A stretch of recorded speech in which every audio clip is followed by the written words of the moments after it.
Hello student, welcome to the class. हम पढ़ रहे हैं रेटिनल डिटैचमेंट। रेटिनल डिटैचमेंट का मैंने पार्ट 1 आपको अपलोड कर दिया है, आप जाके चेक कर सकते हैं। नेक्स्ट है हमारा रेटिनल डिटैचमेंट में क्लिनिकल मैनिफेस्टेशन। अगर आपको कोई भी डाउट होता है तो आप मुझे कमेंट बॉक्स में पूछ सकते हैं, मैं रिप्लाई करूंगी। और अगर आपको इसका नोट्स चाहिए तो भी आप मुझे कमेंट करिएगा, मैं आपको पीडीएफ लिंक सेंड कर दूंगी। और अगर अभी तक चैनल को सब्सक्राइब नहीं किए हो तो लाइक कर लो, सब्सक्राइब कर लो और अपने फ्रेंड्स में शेयर कर दो और बेल आइकन पर क्लिक कर लो, जिससे जब भी मैं न्यू वीडियो अपलोड करूँ आपको नोटिफिकेशन आ जाए। ओके, तो रेटिनल डिटैचमेंट का क्लिनिकल मैनिफेस्टेशन क्या है हम देखते हैं। तो सबसे पहले आता है आपका dark spot across the vision. ठीक है, देखने के टाइम में जब पेशेंट देखता है तो उसको कोई भी चीज क्लियर दिखाई नहीं देती, बीच बीच में डार्क स्पॉट दिखाई देते हैं। नेक्स्ट है आपका फोटोप्सिया। ठीक है, फोटोप्सिया में क्या होता है, लाइट सेंसेशन। जैसे ही लाइट आई पे पड़ती है वैसे ही क्या होता है, पेशेंट को इरिटेशन होना स्टार्ट हो जाता है, जिससे वो क्या करेगा, अपना आई क्लोज करने की कोशिश करेगा। नेक्स्ट है आपका ब्लर विजन, पेशेंट को ब्लर विजन हो सकता है।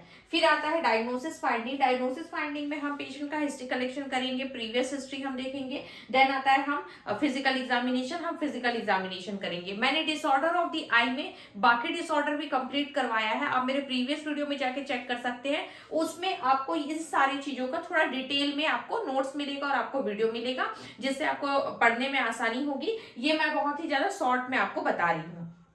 ठीक है, मैंने फिर आता है हम ऑप्थेल्मोस्कोपी। ऑप्थेल्मोस्कोपी में हम क्या करते हैं, ऑप्थेल्मोस्कोप से हम लोग आई को देखने की कोशिश करते हैं, जिससे हमको ये पता चलेगा कि कितनी एबनॉर्मलिटीज बढ़ चुकी है। फिर आता है आपका मैनेजमेंट। मैनेजमेंट में हम सर्जिकल मैनेजमेंट करते हैं।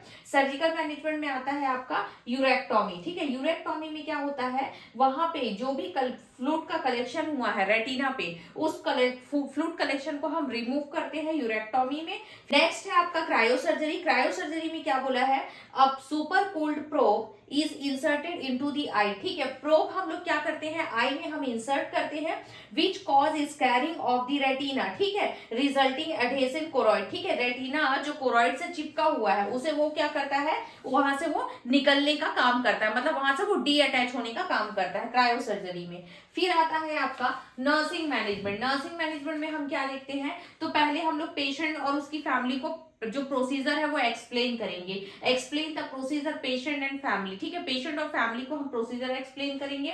Instruct to the patient quiet lay down and prescribed position. ठीक है, पेशेंट को हम इंस्ट्रक्ट करेंगे कि वो शांत हो जाए, शांति से वो लेट जाए, ले डाउन करे, और जो भी पोजीशन डॉक्टर ने प्रिस्क्राइब किया है वो पोजीशन हम प्रोवाइड करेंगे पेशेंट को। Provide the safe clinical environment, safe और एक अच्छा क्लिनिकल इन्वायरमेंट प्रोवाइड करेंगे। फिर advise rapid eye movement several week. ठीक है, हम लोग ये करेंगे, हम लोग एडवाइस करेंगे कि हमेशा वीक में आई मूवमेंट जो है पेशेंट का वो रैपिड होना चाहिए। ठीक है, फिर instruct don't touch eye and rub to prevent the infection. हमको ये भी बताना है कि ऑपरेशन के बाद में बार बार आई को वो टच ना करे और बार बार आई को रब ना करे, ताकि इन्फेक्शन से हम प्रिवेंट कर पाए आई को।